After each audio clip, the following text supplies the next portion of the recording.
पहला प्रश्न। बुद्ध कहते हैं वासना दुष्पूर है। उपनिषद कहते हैं जिन्होंने भोगा उन्होंने ही त्यागा। आप कहते हैं न भोगो न त्यागो वरन जागो। कृपया इन तीनों का अंतर संबंध स्पष्ट करें। अंतर संबंध बिल्कुल स्पष्ट है। बुद्ध कहते हैं वासना दुष्पूर है। बुद्ध वासना का स्वभाव कह रहे हैं। कोई कितना ही भरना चाहे भर न पाएगा। इसलिए नहीं कि भरने की सामर्थ्य कम थी, भरने की सामर्थ्य कितनी ही हो तो भी न भर पाएगा। ऐसे ही जैसे पैंदी टूटे हुए बर्तन में कोई पानी भरता हो, इससे कोई सामर्थ्य का सवाल नहीं। पैंदी ही नहीं है तो बर्तन दुष्पूर है। न सामर्थ्य का सवाल है, न सुविधा का, न संपन्नता का। गरीब की इच्छाएं भी अधूरी रह जाती हैं, अमीर की भी। दरिद्र की इच्छाएं भी अधूरी रह जाती हैं, सम्राटों की भी। सिकंदर भी उतने ही खाली हाथ मरता है जितना राह का भिखारी। दोनों के हाथ खाली होते क्योंकि वासना दुष्पूर है। बुद्ध सिर्फ वासना का स्वभाव कह रहे हैं। उपनिषद कहते हैं जिन्होंने भोगा उन्होंने ही त्यागा। अब जो भोगेंगे वही वासना का स्वभाव समझ पाएंगे, दूसरे तो समझेंगे भी कैसे। वासना से दूर दूर खड़े रहे, डरे रहे, भयभीत रहे, वासना में कभी उतरे ही नहीं। कभी वासना के उस पात्र को गौर से देखा नहीं, हाथ में न लिया जिसने पैंदी नहीं, तो वासना का स्वभाव कैसे समझोगे। वासना के स्वभाव के लिए वासना में उतरने के अतिरिक्त और कोई उपाय नहीं। जो उतरेगा वही जानेगा। जो दूर खड़ा रहेगा वंचित रह जाए, जो दूर खड़ा रहेगा ललचाएगा। उसे पात्र तो दिखाई पड़ेगा, वो जो पैंदी नहीं है वो दिखाई ना पड़ेगी। और दूसरे के पात्रों में उसे ये भ्रांति रहेगी कि कौन जाने भर ही गए हो। सिकंदर तो बाहर से तुम देखोगे तो क्या तुम सोच पाओगे कि इसका पात्र भी खाली है। बड़े महल हैं, बड़ा साम्राज्य है, बड़ा धन वैभव है, बड़ी शक्ति संपदा है। कैसे तुम समझोगे। पात्र पर हीरे जवाहरात जड़े पर पैंदी नहीं। और हीरे जवाहरातों से थोड़ी पानी रुकेगा पात्र में।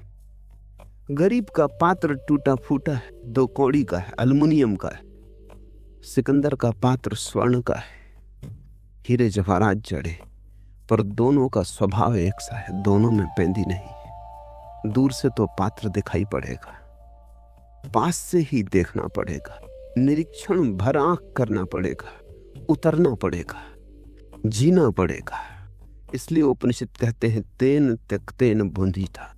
जिन्होंने भोगा उन्होंने ही त्यागा।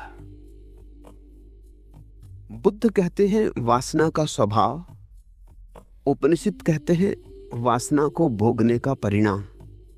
जिन्होंने भोगा उन्होंने ही त्यागा। मैं कहता हूं न भोगो न त्यागो वरन जागो, क्योंकि भोगा तो बहुत ने, लेकिन उपनिषद का कोई इक्का दुक्का ऋषि जान पाया तेन त्यक्तेन भुंजीता। भोगा बहुत ने, लेकिन सोए सोए भोगा। सोए सोए भोगोगे तो भी नहीं जान पाओगे। आंख बंद हो तो पात्र को भरते रहोगे, पैंदी का पता ही ना चलेगा। मुल्ला नसरुद्दीन के जीवन में बड़ी प्राचीन घटना।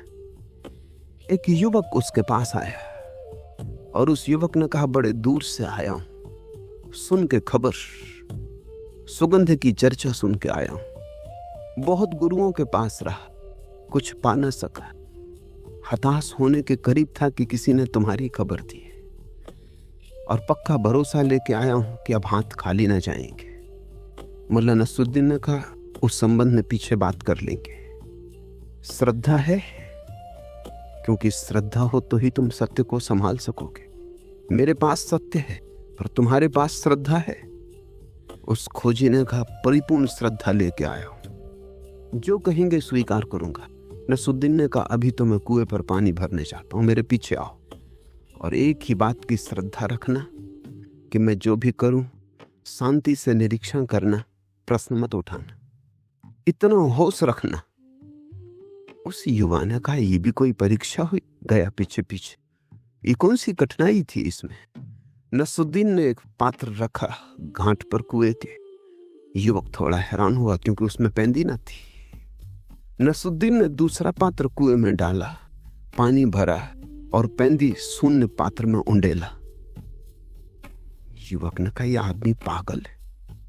सारा पानी बह गया और नसरुद्दीन ने तो देखा ही नहीं। उसने तो फिर कुएं में पात्र डाल दिया, फिर भरा 2 बार 3 बार, चौथी बार युवक भूल गया कि यहां चुप रहना है। उसने कहा, रुकिए, ये तो ताजिंदगी ना भरेगा, ये तो हम मर जाएंगे भर भर के, तो भी ना भरेगा क्योंकि इसमें पेंदी नहीं है। नसरुद्दीन ने कहा, बस खत्म हो गया संबंध। कहा था श्रद्धा रखना, चुप रहना, और पेंदी से हमें क्या लेना देना है? मुझे पात्र में पानी भरना है, पेंदी से क्या प्रयोजन? फिर मुझे जब पात्र में पानी भरना है तो मैं उसके ऊपर ध्यान रख रहा हूं कि जब सतह पर पानी आ जाएगा, पेंदी से क्या प्रयोजन? उस युवक ने कहा, या तो आप पागल हो और या मैंने अपनी बुद्धि गंवा दी। नसरुद्दीन ने कहा, जाओ, दोबारा इस तरफ मत आना, क्योंकि असफल हो गए, चुप न रह सके, अभी तो और बड़े इम्तिहान आने को थे। वो युवक लौट तो गया लेकिन बड़ा परेशान हुआ, रात भर सो न सका, क्योंकि उसने सोचा कि इतनी सी बात तो किसी मूढ़ को भी दिखाई पड़ जाएगी। जरूर इस आदमी का कोई दूसरा ही प्रयोजन होगा, कोई परीक्षा थी। मुझे चुप खड़े रहना चाहिए था, मैं चूक गया। ये गुरु मिला तो अपने हाथ से चूक गया। मेरा क्या बिगड़ता था? अगर पानी न भरता था तो उसका पात्र था, अगर श्रम व्यर्थ जाता था तो उसका जाता था, मैं तो चुपचाप खड़ा रहता। आखिर कितनी देर ये चलता? मैंने जल्दी की, मैं चूक गया। वो दूसरे दिन वापस आया, बहुत क्षमा मांगने लगा। नसरुद्दीन ने कहा कि नहीं, जितनी समझदारी तूने मुझे बताई, अगर इतनी ही समझदारी तू अपनी जिंदगी के प्रति बताए तो मेरे पास आने की कोई जरूरत नहीं। जिस पात्र को तू भर रहा है उसमें पेंदी है। उसने कहा, कौन सा पात्र? नसरुद्दीन ने कहा, फिर तू चूक गया। उतना ही इशारा था, तुझे दिखाई पड़ गया कि पात्र में पेंदी ना हो तो भरा नहीं जा सकता। तूने इतने दिन से वासनाएं भरी, कामनाएं भरी हैं, भरी, अब तक नहीं भर पाई। कहीं ऐसा तो नहीं कि उनमें पेंदी नहीं? लेकिन फुर्सत कहाँ है हमें? कौन चिंता करता है पेंदी की? जब भरना है तो हम भरने का विचार करते हैं। नहीं भर पाते तो सोचते हैं दूसरे बाधा डाल रहे हैं। नहीं भर पाते तो सोचते हैं श्रम जितना करना था उतना नहीं किया, भाग्य ने साथ ना दिया। 1000 कारण खोज लेते पर एक बात नहीं देखते, कहीं ऐसा तो नहीं कि वासना दुष्पूर है।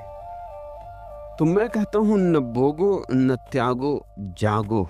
क्योंकि अगर भोगने में डूब गए, भूल गए, तो कौन जानेगा, कौन पहचानेगा वासना के स्वभाव को कि वासना दुष्पूर है।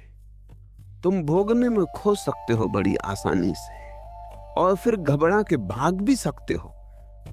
बहुत दिन भरा और न भर पाया, फिर तुम भाग भी सकते हो त्याग की तरफ। लेकिन मूर्छित भोग, मूर्छित त्याग समान धर्म है, उनमें कुछ भी भेद नहीं।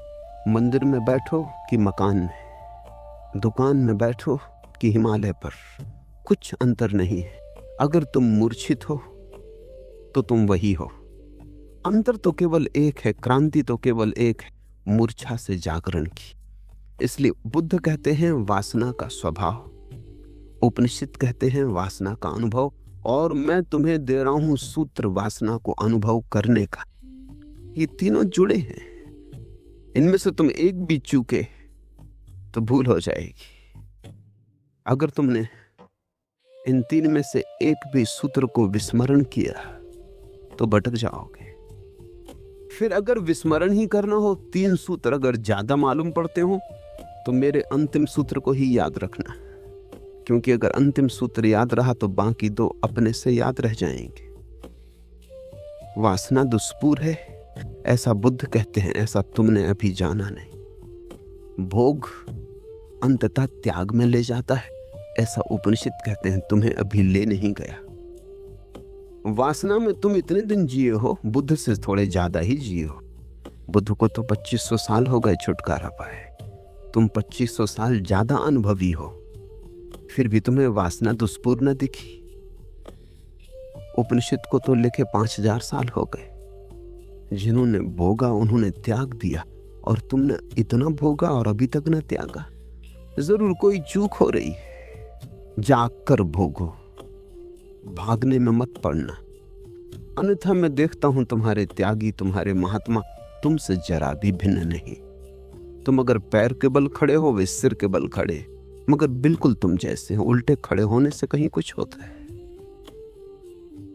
जिंदगी एक परीक्षण है, और जिंदगी एक निरीक्षण है, और जिंदगी प्रतिपल एक जागरण है। परीक्षा घट रही है प्रतिपल।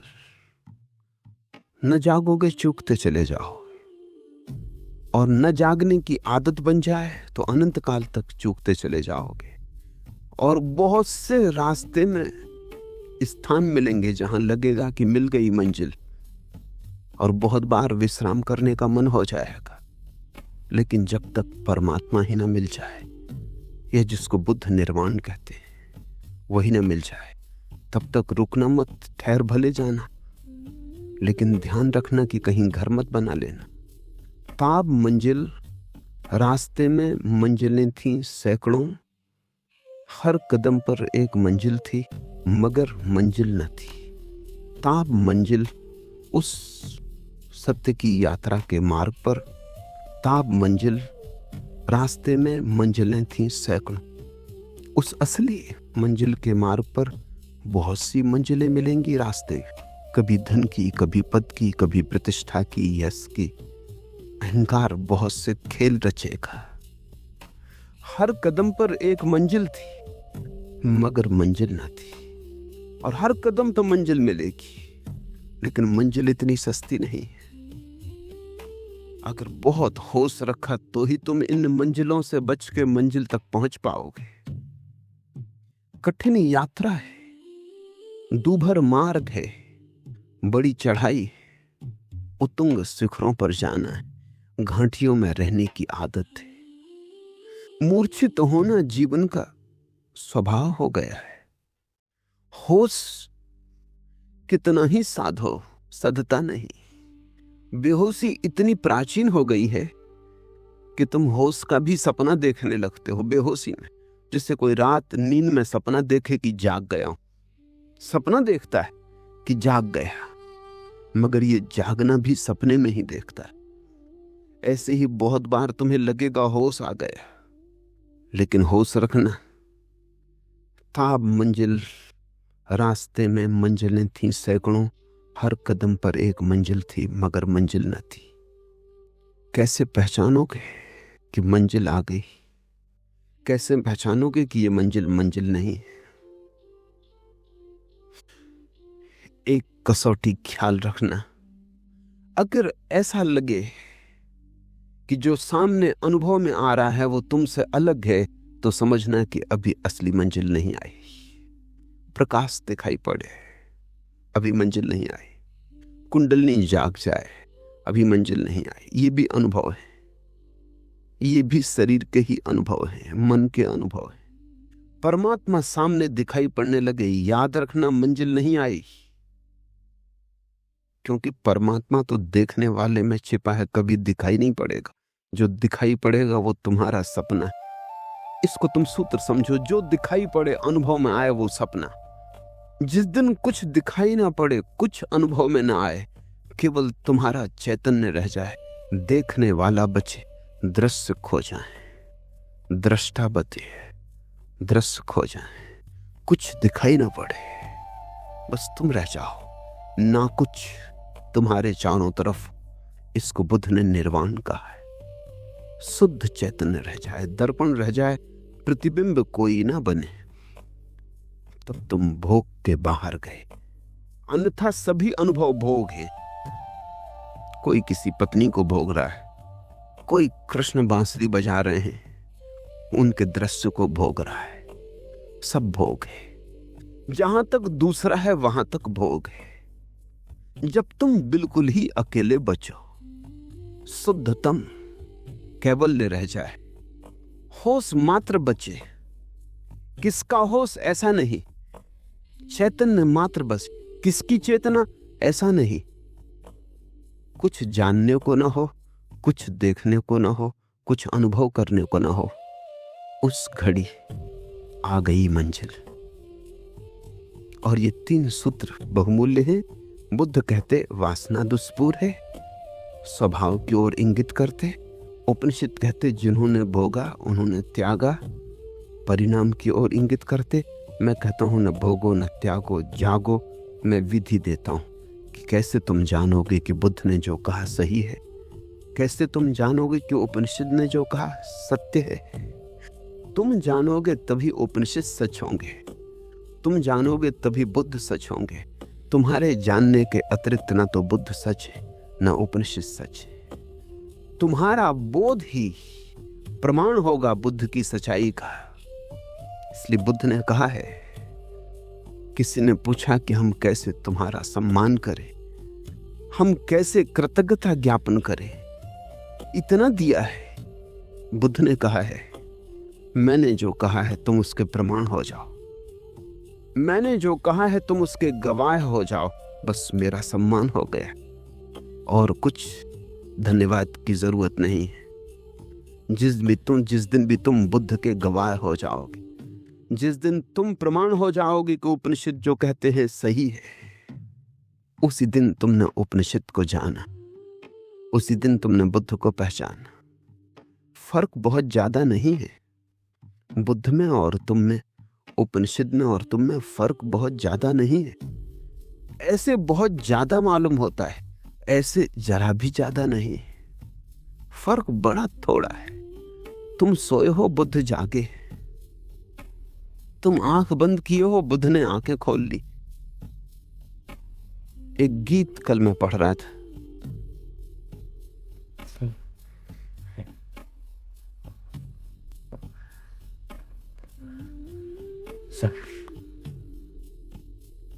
लो हम बताएं गुंचा और गुल में है फर्क क्या, कली और फूल में फर्क क्या है। लो हम बताएं गुंचा और गुल में है फर्क क्या, एक बात है कही हुई एक बेकही हुई। बस इतना ही फर्क है। एक बात है कही हुई एक बेकही हुई। बुद्ध फूल है, तुम कली हो। उपनिषद खिल गए, तुम खिलने को हो। जरा सा फर्क है, ऐसे बहुत बड़ा फर्क भी है, क्योंकि उतने ही फर्क पर तो सारा जीवन रूपांतरित हो जाता है। कली बस कली है, सिकुड़ी और बंद, मुरझा भी सकती है। जरूरी नहीं है कि फूल बने, बन भी सकती है, चूक भी सकती है। और कली में कोई गंध थोड़ी है। गंध तो तभी आती है फूल में जब खिलता है, जब गंध बिखरती है, हवाएं ले जाती हैं उसके संदेश को दूर दूर। अभी तुम बंद कली हो, गंध को संभाले हो अभी, और जब तक बटेगी ना गंध तब तक तुम आनंदित ना हो सकोगे। जब तक तुम लुटा ना दोगे दोनों हाथों से, उलीच ना दोगे अपनी गंध को जिसे तुम लिए चल रहे हो। मेरे देखे मनुष्य की पीड़ा यही है। पीड़ा तुम जिसे कहते हो वो पीड़ा नहीं है। कभी तुम कहते हो पैर में कांटा लग गया, सिर में दर्द है, नौकरी नहीं मिली, पत्नी मर गई। ये असली पीड़ाएं नहीं। पत्नी न मरे, पैर में कांटा न लगे, सिर में दर्द न हो तो भी पीड़ा रहे। पीड़ा एक है, और वो पीड़ा ये है कि जो तुम लेके आए हो वो लुटा नहीं पाए अब तक। जो तुम संभाले चल रहे हो उसे बांट नहीं पाए। तुम एक ऐसे मेघ हो जो बरसना चाहता है और बरस नहीं पाता। तुम एक फूल हो जो खिलना चाहता है और खिल नहीं पाता। तुम एक ज्योति हो जो जलना चाहती है और जल नहीं पाती। यही पीड़ा है। कांटे का लग जाना, सिर का दर्द, पत्नी का मर जाना, पति का न होना, बहाने हैं। इन बहानों की खूंटियों पर तुम असली पीड़ा को ढांक के अपने को धोखा दे लेते हो। थोड़ा सोचो, कोई पीड़ा न रहे जिसको तुम पीड़ा कहते हो, क्या तुम आनंदित हो जाओगे? इतना क्या काफी होगा कि सिर में दर्द ना हो आनंदित होने के लिए? क्या इतना काफी होगा कि कांटा ना लगे? क्या इतना काफी होगा कि कोई बीमारी ना आए? क्या इतना काफी होगा कि भोजन वस्त्र रहने की सुविधा हो जाए? क्या इतना काफी होगा कि परिजन मरे ना? विज्ञान इसी चेष्टा में लगा है, क्योंकि विज्ञान ने सामान्य आदमी की पीड़ा को ही असली पीड़ा समझ लिया है। इससे कोई भेद ना पड़ेगा। वस्तुतः स्थिति उल्टी है। जब तुम्हारी सामान्य पीड़ाएं सब मिटा दी जाएंगी, तभी तुम्हें पहली दफा पता चलेगा उस महत पीड़ा का, असली पीड़ा का। क्योंकि तब बहाने भी ना रह जाएंगे। तुम कहोगे सिर में दर्द भी नहीं, पैर में कांटा भी नहीं, पत्नी भी जिंदा है, मकान भी है, वस्त्र भी है, भोजन भी है, सब है और कुछ खोया है, सब है और कहीं कुछ रिक्त और खाली है। इसलिए अमीर आदमी पहली दफा पीड़ित होता है। गरीब की पीड़ा तो 1000 बहानों में छिप जाती। वो कहता है मकान होता तो सब ठीक हो जाता, मकान नहीं। वर्षा में छप्पर में छेद है, पानी गिर रहा है, छप्पर ठीक होता तो सब ठीक हो जाता। उसे पता नहीं कि ठीक छप्पर बहुतों के, कुछ भी ठीक नहीं हुआ है। उसके पास कम से कम एक बहाना तो है, अमीर के पास वो बहाना भी ना रहा। उस हालत में अमीर और गरीब हो जाता है। उसके पास बहाना तब करने को नहीं है कि वो किसी चीज पर अपनी पीड़ा को टांग दे और कह दे कि इसके कारण पीड़ा है। अकारण पीड़ा है। उस अकारण पीड़ा से ही धर्म का जन्म है। पीड़ा क्या है? पीड़ा ऐसी है जैसे कोई स्त्री गर्भवती हो, 9 महीने पूरे हो गए हों और बच्चा पैदा ना होता हो। बोझ हो गया, बच्चा पैदा होना चाहिए। कितने जन्मों से तुम परमात्मा को गर्भ में लिए चल रहे हो, वो पैदा नहीं हो रहा है। यही पीड़ा है। ठीक पीड़ा को पहचान लेना रास्ते पर अनिवार्य कदम। जब तक तुम गलत चीजों को पीड़ा समझते रहोगे और उनको ठीक करने में लगे रहोगे, तभी तक तुम संसारी हो। जिस दिन तुम्हें ठीक पीड़ा समझ में आ जाएगी कि ये रही पीड़ा, हाथ पड़ जाएगा पीड़ा पर, तब तुम पाओगे कि पीड़ा यही है। लो हम बताएं, गुंजा और गुल में है फर्क क्या? एक बात है कही हुई, एक बेकही हुई। जब तक तुम जिस गीत को अपने भीतर लिए चल रहे हो, सदियों सदियों से, जन्मों जन्मों से, वो गीत गाया ना जा सके। जिस नाच को तुम अपने पैरों में संभाले चल रहे हो, जब तक वो नाच घूंघर बांध के नाच ना उठे, तब तक तुम पीड़ित रहोगे। उस नाच को हमने परमात्मा कहा है। उस गीत के फूट जाने को हमने निर्वाण कहा है। उस फूल के खिल जाने को हमने कैवल्य कहा है। तुम्हारी कली फूल बन जाए, मोक्ष मंजिल आ गई। दूसरा प्रश्न, बुद्ध विचार, विश्लेषण और बुद्धि को अपने धर्म का प्रारंभ बिंदु बनाते हैं तथा श्रद्धा, आस्था और विश्वास की मांग नहीं करते। फिर दीक्षा क्यों देते? शिष्य क्यों बनाते? बुद्ध धम्म और संघ के शरण त्रय से साधना की शुरुआत क्यों करवाते? बुद्ध श्रद्धा के विरोधी नहीं है। बुद्ध से बड़ा श्रद्धा का कोई पक्षपाती नहीं हुआ, लेकिन बुद्ध श्रद्धा को थोपते नहीं, जन्माते। दूसरों ने श्रद्धा थोपी है। दूसरे कहते हैं श्रद्धा करो, अगर न किया तो पाप है। बुद्ध कहते हैं विचार करो, अगर ठीक विचार किया श्रद्धा आएगी, अपने से आएगी। बुद्ध तुम्हें चलाते हैं श्रद्धा की तरफ, दूसरे तुम्हें धकाते। चलाने और धकाने में बड़ा फर्क है। बुद्ध तुम्हें फुसलाते हैं श्रद्धा की तरफ, दूसरे तुम्हें धमकाते। वो कहते हैं श्रद्धा न की तो नरक में सड़ोगे, श्रद्धा की तो स्वर्ग में फल पाओगे। दूसरे तुम्हें लुभाते या भयभीत करते। शब्द है हमारे पास ईश्वर भीरु, गॉड फीयरिंग। दूसरे धर्म डरवाते रहे। वो कहते हैं डरो ईश्वर से। छोटे मोटे लोगों की बात छोड़ दें। महात्मा गांधी जैसे व्यक्ति भी कहते हैं मैं किसी और से नहीं डरता सिवाय ईश्वर को छोड़ के। वो डरते तो हो ही, इससे क्या फर्क पड़ता है कि ईश्वर से डरते हो। और बड़े मजे की बात है, संसार से डरते तो ठीक भी था, ईश्वर से डरते हो। ईश्वर से डरने का तो अर्थ हुआ कि आचरण जबरदस्ती होगा। ईश्वर से डरने का तो कोई भी कारण नहीं है। संसार से भला डरो, क्योंकि यहां उपद्रवी हैं, सब तरह के दुष्ट हैं। शैतान से डरो, एक दफा समझ में आ जाए। परमात्मा से डरते हो, परमात्मा यानी प्रेम। प्रेम से कहीं डर का कोई संबंध बन सकता है? जहां प्रेम है वहां डर कैसा, और जहां डर है वहां प्रेम कैसा? भय के पास प्रेम की गंध नहीं उठ सकती, और प्रेम के पास भय की दुर्गंध नहीं आती। लेकिन धर्मों ने लोगों को डरना सिखाया है कि डरो, लोगों को कपा दिया है। बुद्ध ने लोगों को फुसलाया, धमकाया नहीं। बुद्ध ने कहा सोचो, बुद्ध ने कहा विचार करो, बुद्ध ने कहा जीवन को अनुभव करो, विश्लेषण करो। बुद्ध ने विज्ञान दिया, अंधविश्वास नहीं। लेकिन इसका यह अर्थ नहीं कि बुद्ध ने श्रद्धा नहीं दी, बुद्ध ने ही श्रद्धा दी। ऐसे सोच विचार जब तुम करने लगोगे, अचानक एक दिन तुम पाओगे श्रद्धा का पड़ाव आ गया। सोच विचार की यात्रा से ही कोई श्रद्धा तक पहुंचता है। इसे थोड़ा समझो, ये विरोधाभासी लगेगा।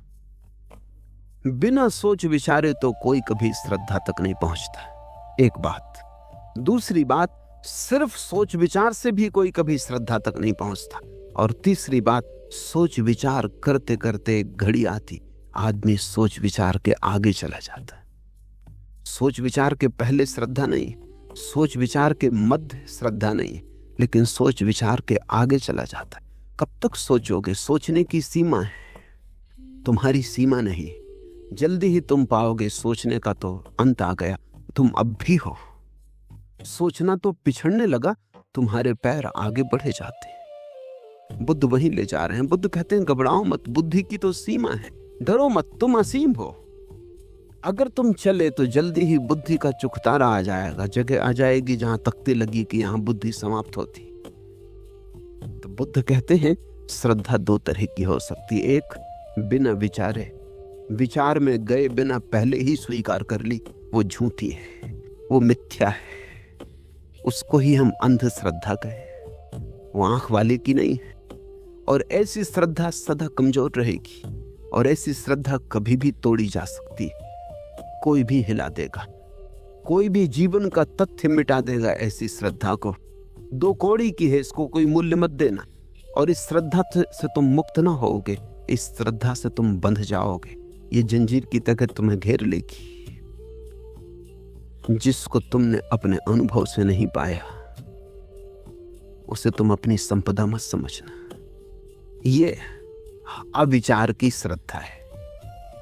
फिर विचार में चलो, तो तुम डरते हो विचार में चलने से, क्योंकि अक्सर लोग विचार में अटक जाते, काफी नहीं चलते, दूर तक नहीं चलते, 2 कदम चलते हैं और रुक जाते। राह के किनारे झोपड़ा बना लेते हैं, वहीं ठहर जाते, मंजिल तक नहीं पहुंचते। ये सब नास्तिक हो जाते। इन नास्तिकों के कारण कुछ डर के चलते ही नहीं। बुद्ध कहते हैं जिनको तुम आस्तिक कहते हो वो झूठे आस्तिक, और जिनको तुम नास्तिक कहते हो वो झूठे नास्तिक। क्योंकि नास्तिकता का निर्णय तभी लेना उचित है जब बुद्धि की सीमा तक पहुंच गए हो। उसके पहले निर्णय नहीं लिया जा सकता। जब तक पूरा जाना ही नहीं, पूरा सोचा ही नहीं, तो कैसे निर्णय लोगे? और जो भी बुद्धि की सीमा पर पहुंच जाता है उसे एक अनुभव आता है, बुद्धि की तो सीमा आ गई, अस्तित्व आगे भी फैला है। तब उसे पता चलता है कि बुद्धि के पार भी अस्तित्व है। बहुत है जो बुद्धि के पार भी है, और जो बुद्धि के पार है उसे बुद्धि से कैसे पाओगे? सुनो, तेरी मंजिल पे पहुंचना कोई आसान न था। सरहदे अक्ल से गुजरे तो यहां तक पहुंचे। सरहदे अक्ल से गुजरे तो यहां तक पहुंचे। बुद्धि की सीमा के पार जब गए तब तुझ तक पहुंचे, परमात्मा तक पहुंचे। तेरी मंजिल पर पहुंचना कोई आसान ना था। जो चले ही नहीं और जिन्होंने श्रद्धा कर ली वो तो कभी नहीं पहुंचे। उनका ईश्वर तो बस मान्यता का खिलौना है। उनका ईश्वर तो बस धारणा की बात है। वो तो भटका रहे हैं, भरमा रहे हैं अपने को। तुम्हारे मंदिर मस्जिद तुम्हारी भ्रांतियां हैं, असली मंजिलें नहीं। पहुंचे तो वही जो सरहदे अक्ल से गुजरे। तो बुद्ध ने कहा, आओ, डर के मत आस्तिक बनो और नास्तिकता से भयभीत मत हो। नास्तिकता आस्तिकता की तरफ पहुंचने की अनिवार्य प्रक्रिया है। बुद्ध के पहले तक लोग सोचते थे आस्तिक नास्तिक विरोधी हैं। बुद्ध ने नास्तिकता को आस्तिकता की प्रक्रिया बना दिया। इससे बड़ी कोई क्रांति घटित नहीं हुई। बुद्ध ने कहा, नास्तिकता सीढ़ी है आस्तिकता की। हाँ, सीढ़ी पे बैठ जाओ तो तुम्हारी भूल है, सीढ़ी का कोई कसूर नहीं। मैं तुमसे कहूं कि चढ़ो ऊपर, छत पर जाने की ये रही सीढ़ी, तुम सीढ़ी पर ही बैठ जाओ तो तुम कहो ये सीढ़ी तो छत की दुश्मन है। लेकिन सीढ़ी ने तुम्हें नहीं पकड़ा है। सीढ़ी तो चढ़ाने को तैयार थी, सीढ़ी तो चढ़ाने को ही थी। सीढ़ी का और कोई प्रयोजन न था, लेकिन सीढ़ी को तुमने अवरोध बना लिया, तुम उसी को पकड़ के बैठ गए। नास्तिकता सीढ़ी है, और जो ठीक से नास्तिक नहीं हुआ वो कभी ठीक से आस्तिक न हो सकेगा। इसे तुम संभाल के मन में रख लेना।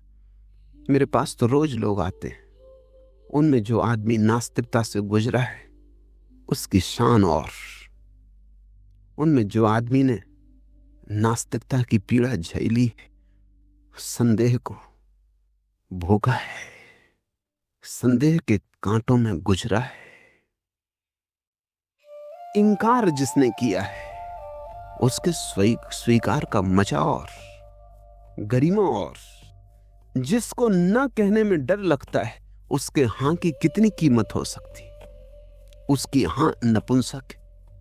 जिसने कभी नहीं कहा उसकी हां का भरोसा मत करना। वो हां कमजोर की हां है, बलशाली की नहीं। बुद्ध ने लोगों को बलशाली की हां सिखाई। बुद्ध ने कहा, ना कहो, डरो मत, क्योंकि ना कहना न सीखोगे तो हां कैसे कहोगे। हां आगे की मंजिल है, ना के पहले नहीं, ना के बाद है। कहो दिल खोल के ना। बुद्ध ने मनुष्य को पहली दफा धर्म की सबलता दी। उसके पहले धर्म निर्बल का था। लोग कहते हैं निर्बल के बलराम। बुद्ध ने लोगों को सबलता दी, बल दिया, और कहा डर है ही नहीं, क्योंकि राम तो है ही, इसलिए भयभीत मत करो। तुम्हारे न कहने से राम नहीं हो जाता, और तुम्हारे हां कहने से राम हो नहीं जाता, लेकिन तुम्हारे न कहने से तुम होना शुरू होते हो, और जब तुम हो तभी तो तुम हां कह सकोगे। थोड़ा सोचो, अगर तुम ना कहना जानते ही नहीं, या इतने डर गए हो, इतने पंगु हो गए हो कि तुमसे इंकार निकलता ही नहीं, तो तुमसे स्वीकार क्या निकलेगा। स्वीकार तो इंकार से बड़ी घटना है। इंकार तक नहीं निकलता। तुम रेगिस्तान भी नहीं हो अभी नास्तिकता के, तो तुम आस्तिकता के मरुद्यान कैसे हो सकोगे। तुम अभी रूखी सूखी नास्तिकता भी नहीं अपने में ला पाए, तो हरी भरी फूलों से सजी आस्तिकता कैसे ला पाओगे। आस्तिकता नास्तिकता के विपरीत नहीं है, आस्तिकता नास्तिकता के आगे है। आस्तिकता मंजिल है, नास्तिकता साधन। इसलिए बुद्ध ने एक नई कीमिया दी है मनुष्य जाति को, जिसमें नास्तिकता का भी उपयोग हो सकता है। और इसे मैं कहता हूं बहुत अनूठी घटना। जब तुम नहीं का भी उपयोग कर पाओ, जब तुम अपने अंधकार का भी उपयोग कर पाओ, अपने अस्वीकार का भी उपयोग कर पाओ, तभी तुम पूरे विकसित हो सकोगे। जब तुम्हारा अंधकार भी प्रकाश की तरफ जाने का साधन हो जाए, जब तुम अपने अंधकार को भी रूपांतरित कर लो, वो भी प्रकाश का ईंधन बन जाए, जब तुम अपने इंकार को भी अपनी स्वीकार की सेवा में रत कर दो, वो दास हो जाए, तुम्हारी नास्तिकता आस्तिकता के पैर दबाए, तभी बुद्ध ने विचार दिया, विश्लेषण दिया बुद्धि को अपने धर्म का प्रारंभ बिंदु का अंत नहीं। इसलिए तुम घबराओ मत कि बुद्ध दीक्षा क्यों देते, घबराओ मत कि बुद्ध शिष्य क्यों बनाते, घबराओ मत कि बुद्ध धर्म संघ और बुद्ध की शरण आने का निमंत्रण क्यों देते। लेकिन ये निमंत्रण वो उन्हीं को देते हैं जो नास्तिकता से पार हो गए। यह हर किसी को नहीं देते। हर किसी को तो वो विचार देते हैं, विश्लेषण देते हैं। फिर जो विचार और विश्लेषण करते हैं और जो अपने अनुभव से भी बुद्ध के गवाह हो जाते हैं और कहते हैं ठीक कहते हो तुम, सोच के भी हमने यही पाया कि सोचना व्यर्थ है। शास्त्रों में झांक के देखा कि शास्त्र बेकार है। ठीक कहते हो तुम कि धर्म परंपरा नहीं विद्रोह है, हमने भी सोच कर देख लिया। लेकिन अब सोचना भी समाप्त होता है। अब आगे, अब तुम हमें आगे भी ले चलो। तब बुद्ध शिष्यत्व देते, तब दीक्षा देते। जो विचार से गुजर आया, जो विचार से निकल आया, जो विचार के जाल के बाहर उठाया, उसे बुद्ध दीक्षा देते। मुझसे लोग पूछते कि अगर श्रद्धा से ही उसे पाना है तो आप लोगों को इतना समझाते क्यों? समझाता हूं इसलिए कि पहले श्रद्धा को पाना है। श्रद्धा से उसको पाना है, जरूर स्वीकार, लेकिन पहले श्रद्धा को पाना है। और श्रद्धा को तुम कैसे पाओगे? दो उपाय हैं।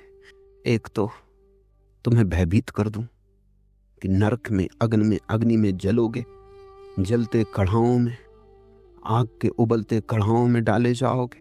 या तो तुम्हें भयभीत कर दूं, प्रलोभित कर दूं कि स्वर्ग में अप्सराएं तुम्हारी प्रतीक्षा कर रही। अगर श्रद्धा की तो स्वर्ग, अश्रद्धा की तो नरक। या तो तुम्हें इस तरह से जबरदस्ती धकाऊं, जो कि गलत है। क्योंकि जिसने भय के कारण राम को जपा, उसने जपा ही नहीं, भय को ही जपा। जो डर के कारण नैतिक बना, वो नैतिक बना ही नहीं। पुलिस वाले के डर से तुमने चोरी न की, ये भी कोई अचोर होना हुआ। नरक के भय से तुमने बेईमानी न की, ये भी कोई ईमानदारी हुई। नरक के कढ़ाओं में जलाए जाओगे, इस भय से तुमने ब्रह्मचर्य धारण कर लिया, ये भी कोई काम वासना से मुक्ति हुई। ये तो कंडीशनिंग है, ये तो संस्कारित करने की तरकीबें। रूस में एक बड़ा मनोवैज्ञानिक हुआ पावलव। उसने तो, अब रूस तो नास्तिक मुल्क है, लेकिन पावलव की बात रूस के लोगों को भी जमी। किसी ने ये बात खोजबीन नहीं की कि पावलव जो कह रहा है वो तथाकथित धार्मिकों से भिन्न बात नहीं है। पावलव ने कहा कि किसी को भी बदलना हो तो समझाने बुझाने की जरूरत नहीं।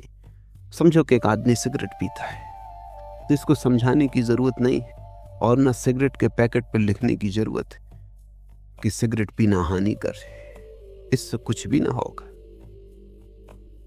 इससे सिगरेट ना छूटेगी, सिर्फ हानि के प्रति वो अंधा हो जाएगा। रोज रोज पैकेट पे पढ़ता रहेगा तो हानि शब्द का जो परिणाम होना था वो भी ना होगा। अगर इसको बदलना है तो पावलव ने कहा कि जब ये सिगरेट पिए, इसको बिजली का शाक दो। शाक इतना तेजी से लगे कि सिगरेट के पीने में जो रस आता है उससे ज्यादा पीड़ा शाक की हो।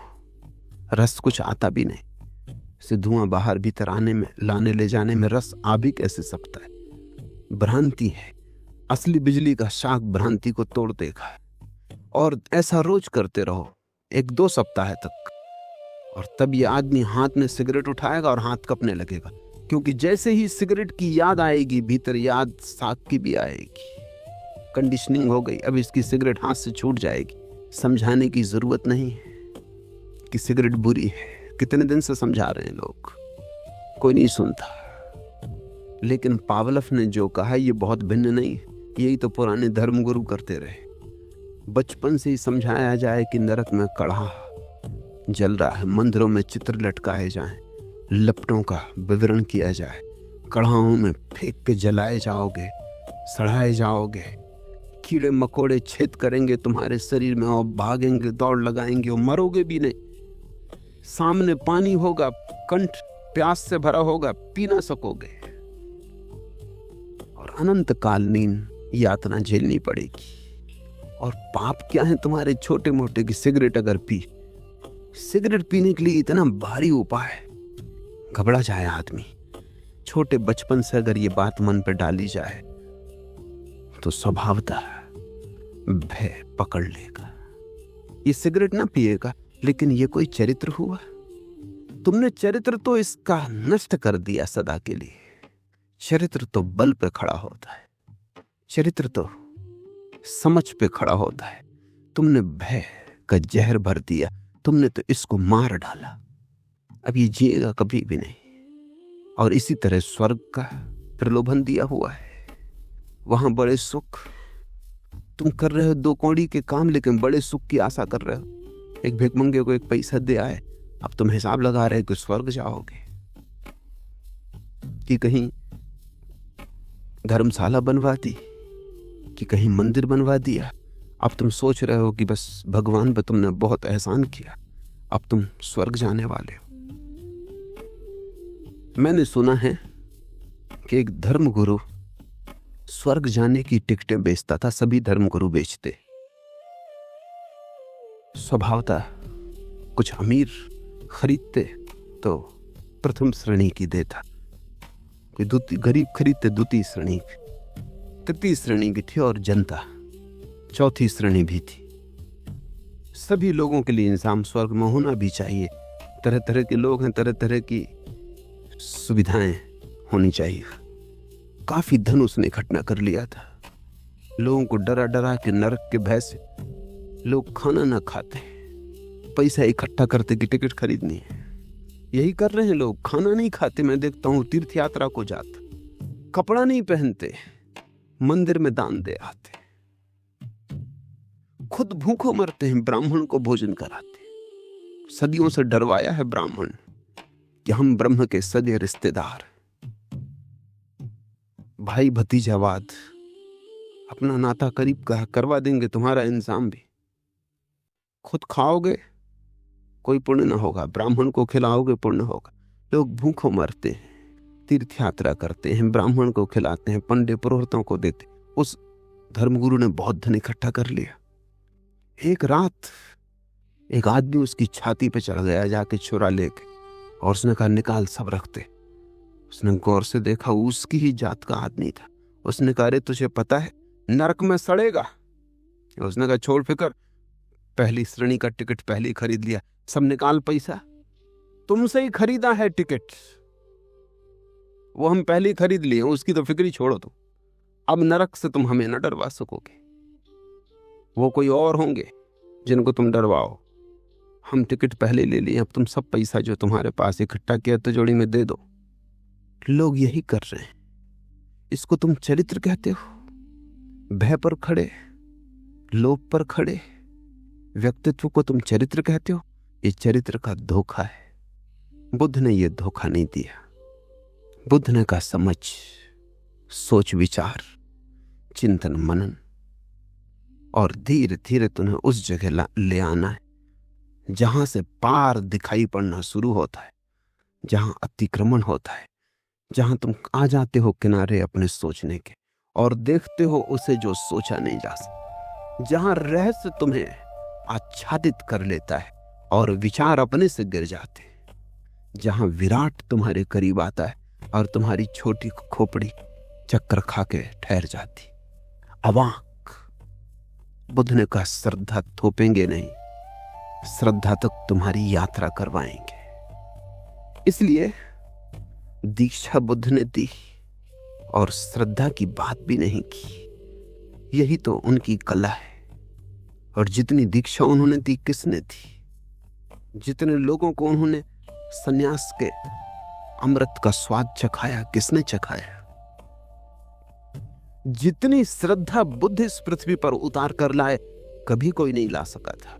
और आदमी ने बात भी ना की श्रद्धा की। यही उनकी कला है, यही उनकी खूबी है, यही उनकी विशिष्टता है।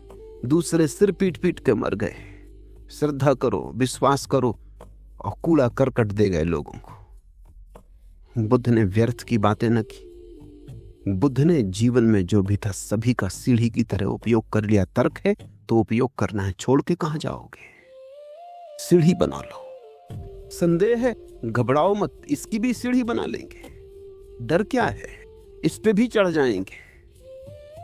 तर्क के कंधे पे खड़े होंगे, संदेह के सिर पे खड़े होंगे और पार देखेंगे। और जब पार का दिखाई पड़ता है तो श्रद्धा उतरती है। श्रद्धा उस पार के अनुभव का अनुसंग है, उसकी छाया है।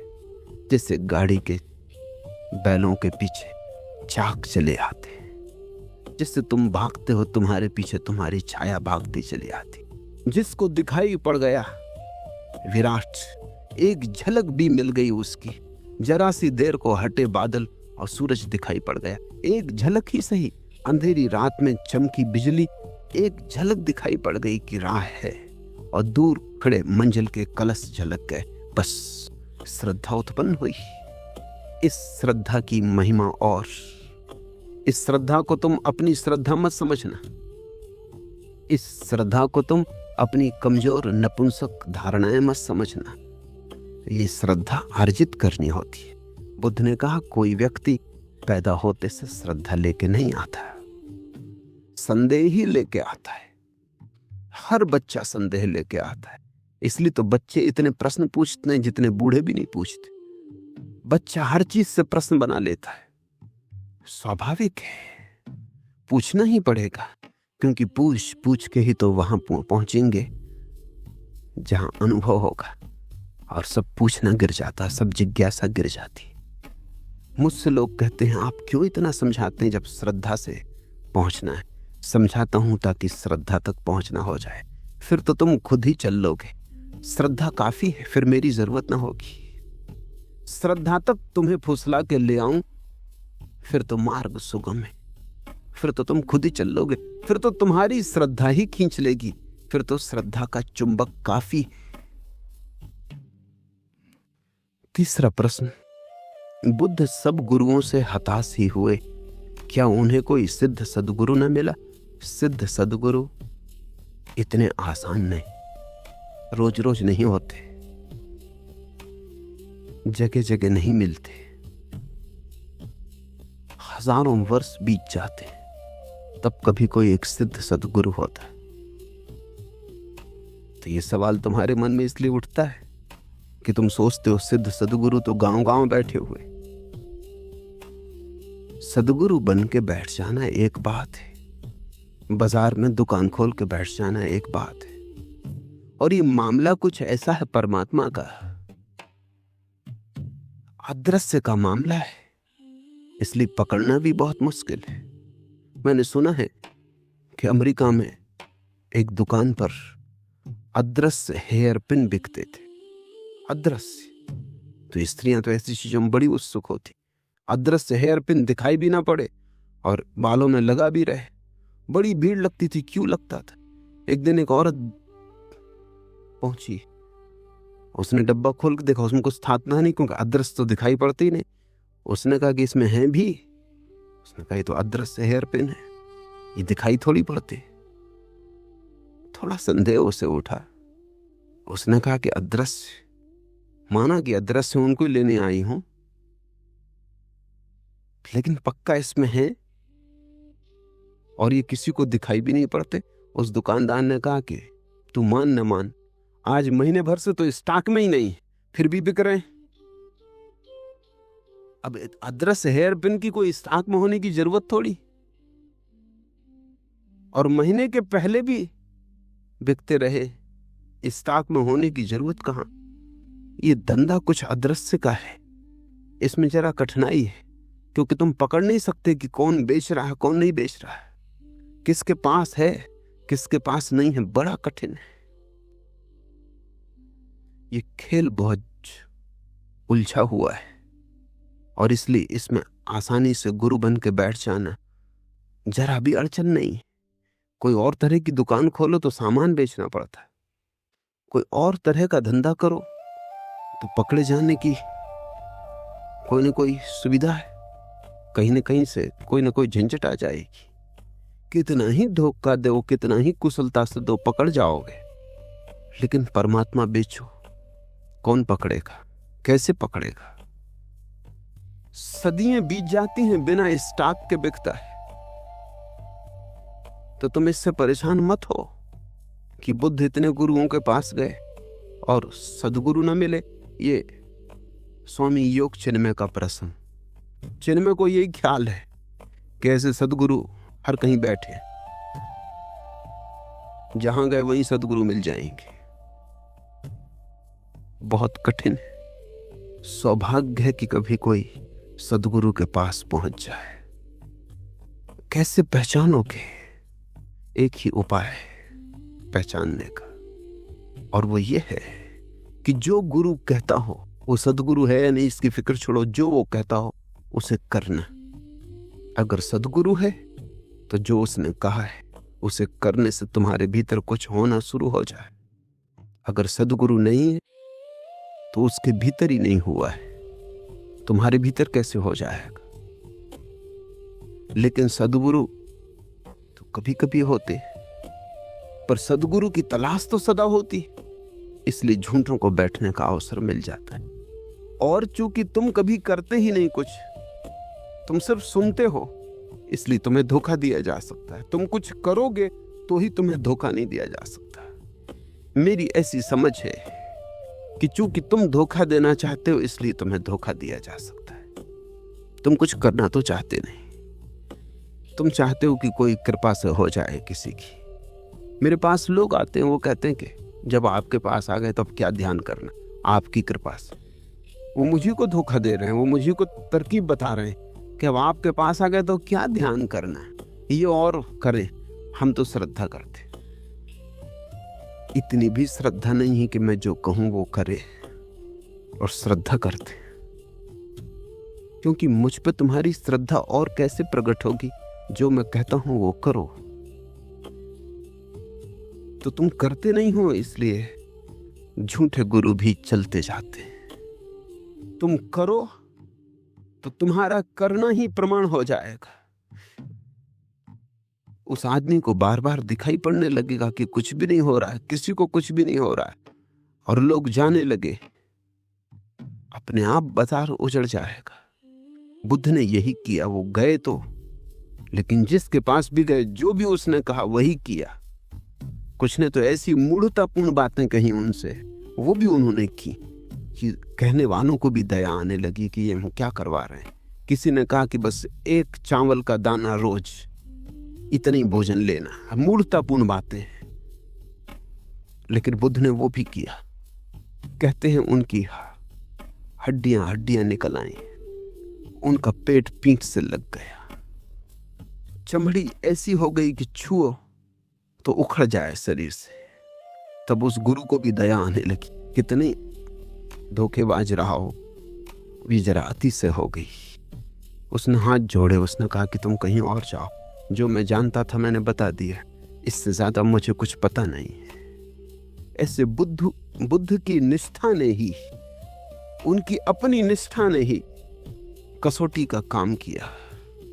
भटकते रहे, सबको जांच लिया, कहीं कुछ पाया नहीं, तब अकेले की यात्रा पर गए। और ये भी सोच लेने जैसा है कि तुम अक्सर चूंकि करना नहीं चाहते, इसलिए जल्दी मानना चाहते हो। तुम्हारी मानने की जल्दी भी करने से बचने की तरकीब है। जीवन में प्रत्येक चीज अर्जित करनी होती है। श्रद्धा भी इतनी आसान नहीं है कि तुमने कर ली और हो गई। संघर्ष करना होगा, तपाना पड़ेगा, स्वयं को जलाना पड़ेगा। धीरे धीरे निखरेगा तुम्हारा कुंदन, गुजरेगा आंख से स्वर्ण, शुद्ध होगा। तभी तुम्हारे भीतर श्रद्धा का आविर्भाव होगा। और सदगुरु गली कूचे नहीं बैठे हुए, कभी हजारों वर्ष में एक सिद्ध सदगुरु होता है। सदियां बीत जाती खोजियों को खोजते खोजते। इसलिए अगर कभी तुम्हें किसी सदगुरु की भनक पड़ जाए तो सौभाग्य समझना, अहोभाग्य समझना।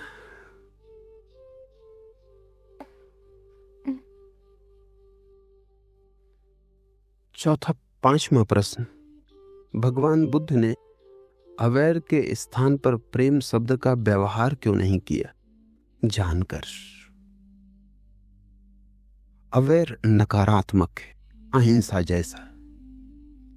बुद्ध कहते हैं वैर छोड़ दो, तो जो शेष रह जाता है वही प्रेम है।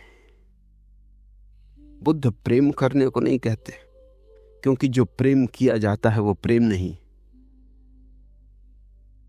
तुम चिकित्सक के पास जाते हो, वो निदान करता है बीमारी के, वो औषधि देता है बीमारी मिटा देने को। जब बीमारी हट जाती है तो जो शेष रह जाता है वही स्वास्थ्य है। स्वास्थ्य की अलग से चर्चा करनी फिजूल है और खतरा भी है, क्योंकि तुमसे अगर ये कहा जाए कि प्रेम करो तो तुम वैर तो न छोड़ोगे, प्रेम करना शुरू करोगे। क्योंकि करना तुम्हें सदा आसान मालूम पड़ता है, क्योंकि करना अहंकार को तृप्ति देता है। तुम प्रेम करना शुरू करोगे, वैर तो न छोड़ोगे, प्रेम करोगे। तो ऐसा हो सकता है कि तुम वैर को प्रेम में ढांक दो, वैर तो बना रहे और प्रेम के आवरण में ढांक दो। तब तुम्हारा प्रेम भी झूठा होगा, क्योंकि वैर के ऊपर प्रेम कैसे खड़ा हो सकता है। तुमने बहुत बार प्रेम किया है, तुम जानते हो भली भांति, तुम्हारे प्रेम से घृणा मिटती नहीं, दब जाती हो। भला राख में दब जाता हो, अंगारा मिटता नहीं। तुम प्रेम भी करते हो उसी को, घृणा भी करते हो उसी को। सांझ उसके गीत गाते हो, सुबह गालियां देते हो उसी को। अभी उसके लिए मरने को तैयार थे, क्षण भर बाद उसी को मारने को तैयार हो जाते। ये तुम्हारा प्रेम बुद्ध भली भांति जानते। ये प्रेम घृणा को मिटाता नहीं, घृणा को सजा भला देता हो, आभूषण पहना देता हो, घृणा को सुंदर बना देता हो, जहर पर अमृत का लेबल लगा देता हो, लेकिन मिटाता नहीं। इसलिए बुद्ध ने प्रेम की बात ही नहीं की। बुद्ध ने कहा अवैर, तुम वैर छोड़ दो, तुम घृणा छोड़ दो, फिर जो शेष रह जाएगा वही प्रेम। और इस प्रेम का गुणधर्म अलग है। तुम जो प्रेम करते हो वो भी कृत्य है। बुद्ध जिस प्रेम की बात कर रहे हैं वो कृत्य नहीं है, ना ही कोई संबंध है, वो तुम्हारा स्वभाव है।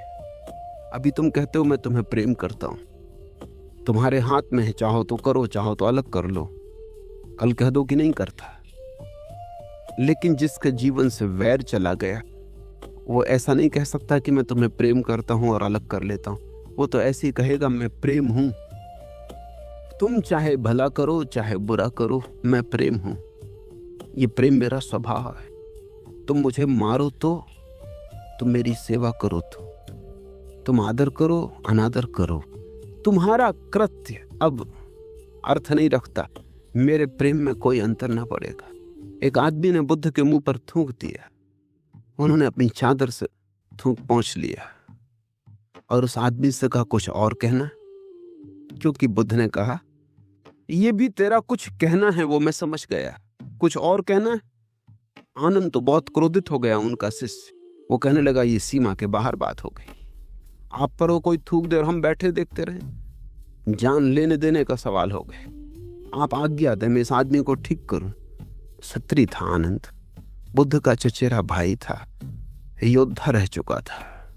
उसकी भुजाएं फड़क उठी। उसने कहा कि हो गया बहुत, वो भूल ही गया कि हम भिक्षु हैं, सन्यासी। बुद्ध ने कहा कि उसने जो किया वो क्षम्य है, तू जो कर रहा है वो और भी खतरनाक है। उसने कुछ किया नहीं है, सिर्फ कहा है। तुझे समझ नहीं आता आनंद, कभी ऐसी घड़ियां होती हैं जब तुम कुछ कहना चाहते हो लेकिन कह नहीं सकते, शब्द छोटे पड़ जाते।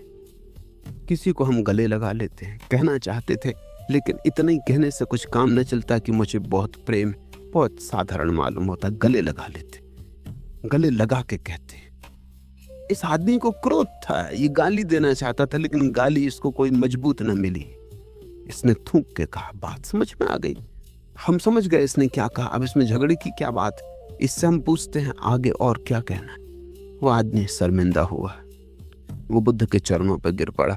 उसने कहा मुझे क्षमा कर दे, मैं बड़ा अपराधी हूं और आज तक तो आपका प्रेम मुझ पर था, अब मैंने अपने हाथ से प्रेम कमा दिया। बुद्ध ने कहा तू उसकी फिक्र मत कर, क्योंकि मैं तुझे इसलिए थोड़ी प्रेम करता था कि तू मेरे ऊपर थूकता नहीं था। बुद्ध का वचन सुनने जैसा है।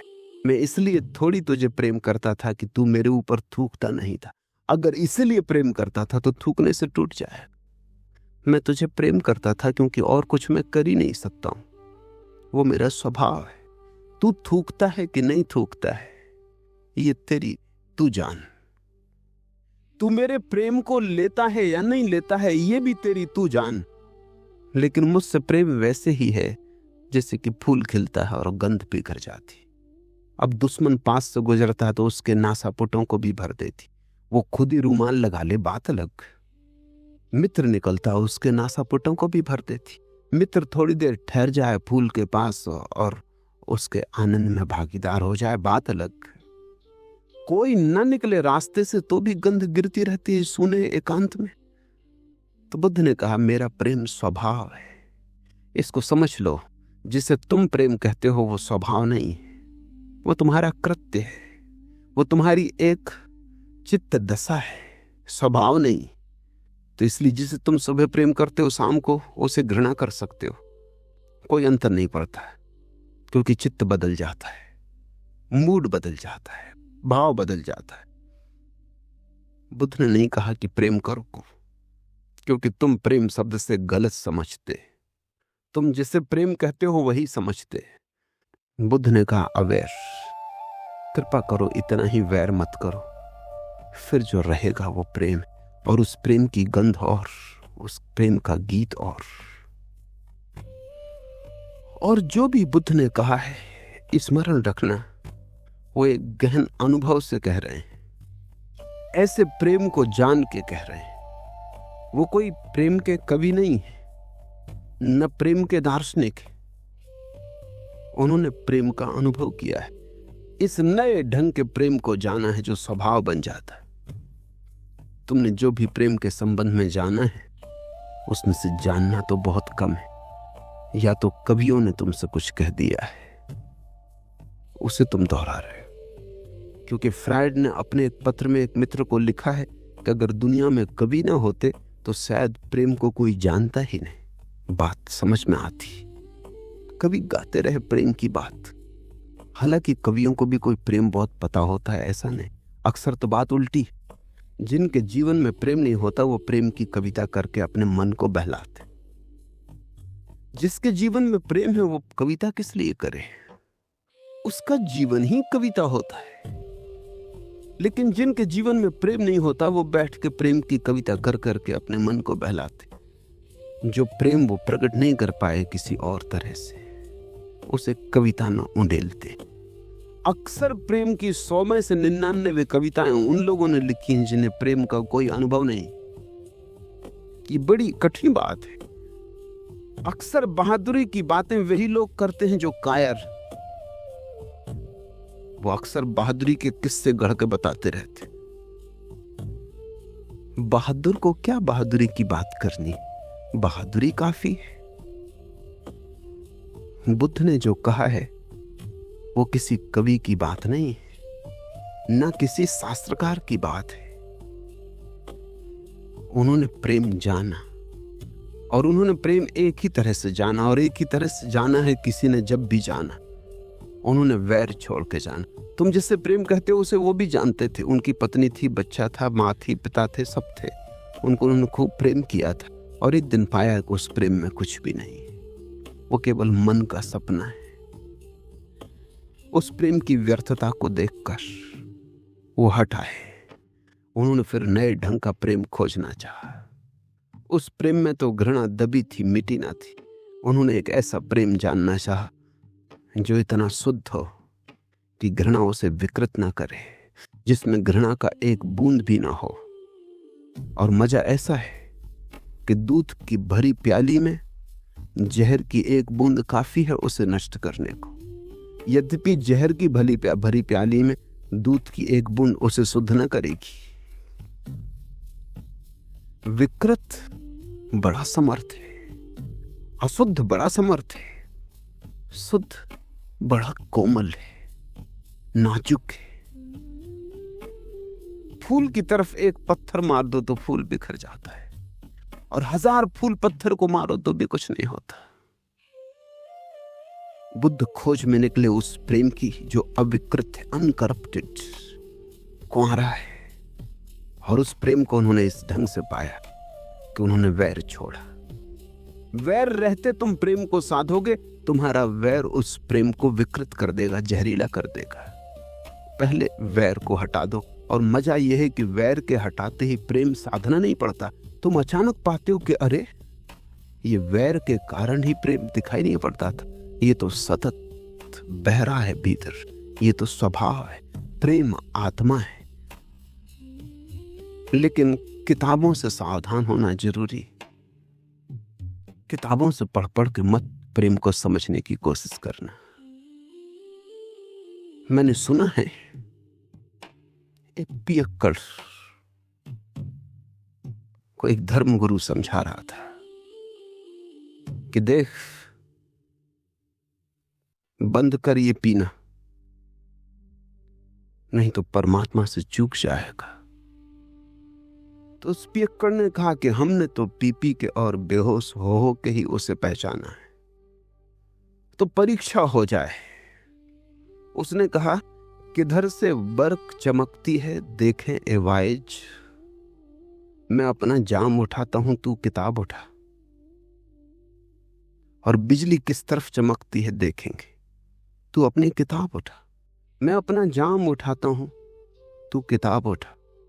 किधर से बर्क चमकती है देखें ए वाइज, और फिर देखेंगे कि कहां से बिजली चमकती है, तेरी किताब से या मेरे जाम से। एक किताबों की दुनिया है और एक जाम की दुनिया है।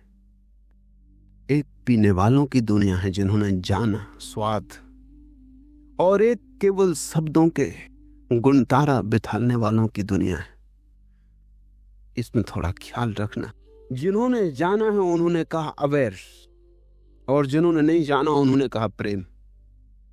और जो प्रेम की कहते हैं उनके कहने से कभी प्रेम नहीं आया, और जिन्होंने अवेयर समझाया उनके कहने से प्रेम आया।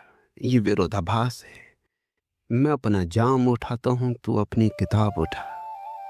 किताबें मुर्दा हैं, वेद, कुरान, पुराण सब मुर्दा हैं। जब तक जीवन का जाम खुद न पिया जाए, तब तक तुम जो कहते हो, कितनी ही कुशलता से कहो, झूठ झूठ ही रहेगा, सच नहीं हो पाता है। हमने दो शब्द इस देश में उपयोग किए, एक कवि और एक ऋषि। ऋषि हम उसको कहते हैं जिसका काव्य अनुभव से आया, और कवि हम उसे कहते हैं जिसका काव्य कल्पना से आया। दोनों कवि हैं, लेकिन ऋषि वो है जिसने जिया, जिसने अपने काव्य में अपने कलेजे को रखा, जिसने पिया और जिसके ओंठों पर स्वाद है। वो भी शब्दों का उपयोग करता है, लेकिन फर्क हो जाता है। महावीर ने कहा अहिंसा, प्रेम नहीं। बुद्ध ने कहा अवेयर, प्रेम नहीं। क्योंकि दोनों ने ये बात समझ ली कि असली सवाल प्रेम को लाने का नहीं है, असली सवाल अहिंसा को हटाने का, हिंसा को हटाने का है, वैर को हटाने का है, घृणा को हटाने का है। घृणा है रोग, हटते ही प्रेम का स्वास्थ्य अपने आप उपलब्ध हो जाता। बदलियां घिर गई हैं, आकाश थोड़ी लाना है, सिर्फ बदलियां हटा देनी। आकाश तो मौजूद ही है, आकाश तो तुम हो, इसलिए अब और प्रेम क्या लाना है, तुम प्रेम हो। थोड़े घृणा के बाद लट जाएं बस।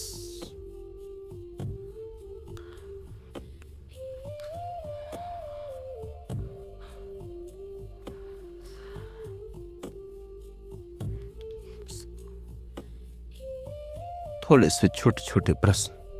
बुद्ध ने कहा कि अकेले ही है सत्य की यात्रा, फिर विराटतम संघ क्यों बनाया? ताकि बहुत से लोग एक साथ अकेले अकेले की यात्रा पे जा सके। साथ जाने के लिए संघ नहीं बनाया। साथ तो कोई जा ही नहीं सकता समाधि में, अकेले अकेले ही जाना होता है। यात्रा का अंत तो सदा अकेले पे होता है, लेकिन प्रारंभ में अगर साथ हो तो बड़ा ढाढ़स, बड़ा साहस मिल जाता है।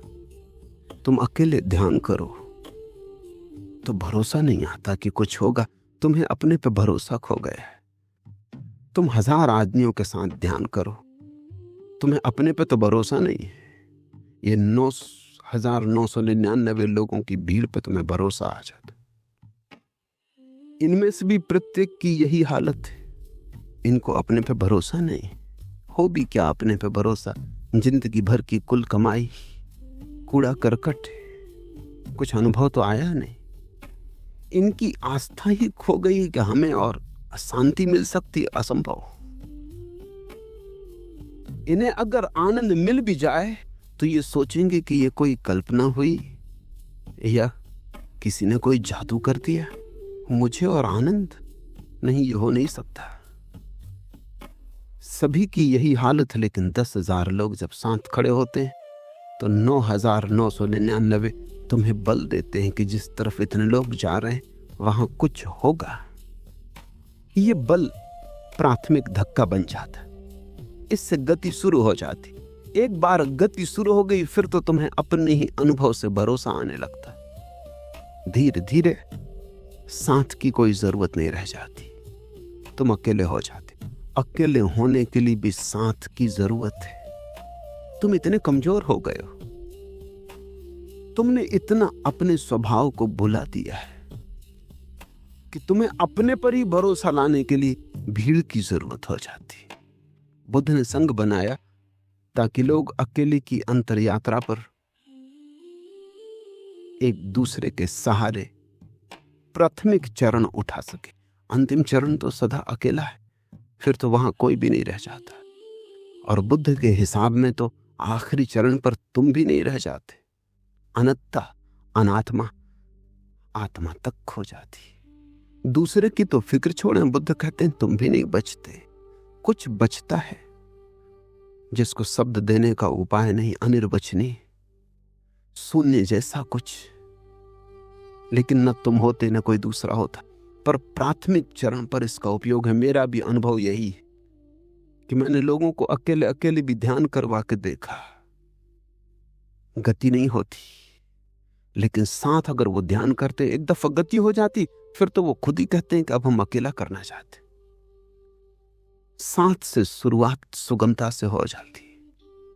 तुम साहस भी जुटा पाते हो, तुम थोड़े पागल होने की हिम्मत भी जुटा पाते हो, तुम थोड़े आनंदित होने की हिम्मत भी जुटा पाते हो।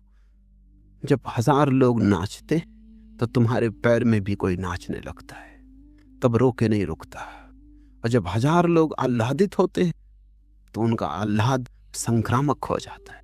बीमारी ही संक्रामक नहीं होती, स्वास्थ्य भी संक्रामक होता है। और जब 10 लोग उदास बैठे हो तो उनके बीच तुम भी उदास हो जाते हो। और जब 10 लोग हंसते हैं तो उनके बीच तुम भी हंसने लगते हो। बुद्ध को यह समझ में आ गया। बुद्ध ने पहला संघ बनाया क्योंकि उन्हें एक बात समझ में आ गई कि आदमी इतना कमजोर हो गया है कि अकेला जा ना सकेगा। यात्रा अकेले की है पर अकेला जा ना सकेगा। संग साथ हिम्मत पड़ जाएगी। आखिरी प्रश्न, हमें आपके शब्दों में कोई श्रद्धा नहीं बैठती और आपके सारे शब्द झूठ प्रतीत होते हैं, फिर भी यहां से चले जाने का मन क्यों नहीं होता है? ये पूछा है आनंद सरस्वती ने। शब्द ही मेरे ऐसे हैं कि श्रद्धा बैठ ना सकेगी, क्योंकि मैं उस दुनिया की बात नहीं कर रहा हूं जिसकी पर तुम्हें श्रद्धा है और जिस पर श्रद्धा तुम्हें आसानी से बैठ जाए। मैं जो कह रहा हूं वो तुम्हारे सिर के ऊपर से निकल जाता है। तुम्हें जरा अपने सिर को ऊंचा करना पड़ेगा। 2 ही उपाय हैं, या तो मैं जो कह रहा हूं उसे नीचा करूं, तब मैं व्यर्थ हो जाऊंगा, उसका कोई सार ना रहेगा। दूसरा उपाय है कि तुम जरा अपना सिर ऊपर करो, तुम जरा ऊपर उठो। हर आदमी ऐसा सोचता है मन में कि जैसे श्रद्धा तो उसके पास है ही, बिठाना भर है। श्रद्धा तुम्हारे पास है नहीं, अभी होती तो बैठ जाती। जिनके पास है बैठ गई है, जिनके पास श्रद्धा ही नहीं है बैठेगी कैसे? तुम्हारी हालत ऐसी है कि मैंने सुना कि मुल्ला नसरुद्दीन आंख के डॉक्टर के पास गया और उसने कहा कि आंख बड़ी कमजोर है। तो डॉक्टर ने कहा कि कोई फिक्र ना करो, पढ़ो सामने तख्ती पर इबारत खड़ी लिखी है, उसने कहा कुछ दिखाई नहीं पड़ता, बिल्कुल कुछ दिखाई नहीं पड़ता। तो उसने कहा आँख बहुत कमजोर है, चश्मा लग जाएगा, सब ठीक हो जाएगा। नसरुद्दीन ने कहा तो फिर मैं पढ़ सकूंगा? कहा बिल्कुल पढ़ सकोगे। नसरुद्दीन ने कहा धन्यवाद, क्योंकि मैं पढ़ा लिखा नहीं। अब चश्मा लगाने से थोड़ी तुम पढ़े लिखे हो जाओ, मुझे सुन सुन के थोड़ी श्रद्धा बैठ जाएगी, श्रद्धा होनी भी तो चाहिए। तो पहले तो तुम में मैं श्रद्धा पैदा करने की कोशिश कर रहा हूं। श्रद्धा पैदा नहीं होती, घबराओ मत, जल्दी भी कोई नहीं। झूठी श्रद्धा मत करना, पहली बात, जब तक न हो करना मत। प्रतीक्षा करना, जल्दबाजी मत करना, क्योंकि जिसने झूठी कर ली वो सच्ची श्रद्धा से सदा के लिए वंचित रह जाएगा। संदेह करो, हर्ज क्या है? अभी संदेह है तो संदेह ही करो, कुछ तो करो। श्रद्धा नहीं सही, संदेह सही। संदेह से ही धीरे धीरे श्रद्धा की तरफ उठोगे। संदेह करते करते जब तुम पाओगे कि संदेह थकता है और गिरता है, मैं जो कह रहा हूं तुम उसे संदेह से काट ना सकोगे। मैं जो कह रहा हूं वो तुम्हारे संदेह को काट देगा। होने दो संघर्ष, जल्दी कुछ नहीं है। और तुम कहते हो कि आपके सारे शब्द झूठ प्रतीत होते हैं, ठीक ही बात, होंगे ही, क्योंकि तुम जहां खड़े हो वहां तुमने झूठ को सच मान रखा। इसलिए जब तुम सच को पहली बार सुनोगे वो झूठ मालूम होगा। और थोड़ा सोचो, अंधी श्रद्धा मत करना। सच्ची अश्रद्धा भी बेहतर है झूठी श्रद्धा से। ईमानदार रहना, प्रामाणिक रहना। और तुम पूछते हो कि फिर यहां से चले जाने का मन क्यों नहीं होता? शायद तुम्हें पता ना हो, तुम्हारे भीतर कहीं श्रद्धा का अंकुरण शुरू हो गया होगा। खुद भी खबर लगने में देर लगती है। जो हृदय में शुरू होता है, बुद्धि तक खबर पहुंचने में कई दफे वर्षों लग जाते, इसलिए भाग भी नहीं सकते, फंस गए।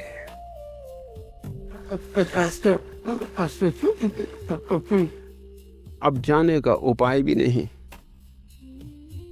और अभी श्रद्धा भी नहीं हुई है, और भागना मुश्किल हो गया है। तो थोड़ा सोचो, जब श्रद्धा हो जाएगी तब कैसी गति होगी। सौभाग्यशाली हो कि श्रद्धा भी नहीं हुई है, शब्द झूठ भी लगते, फिर भी हृदय जाने नहीं देता। हृदय तुम्हारे पास कीमती है, तुम्हारी बुद्धि और खोपड़ी से ज्यादा मूल्यवान। तुमसे ज्यादा बड़ी चीज तुम्हारे भीतर छुपी है, वो तुम्हें नहीं ले जाने देती, भागने नहीं देती। तुमसे बड़ा कोई तुम्हारे भीतर बैठा, उसे मेरे शब्द समझ में आ रहे हैं, उसकी मुझ पर श्रद्धा हो गई है। आज इतना।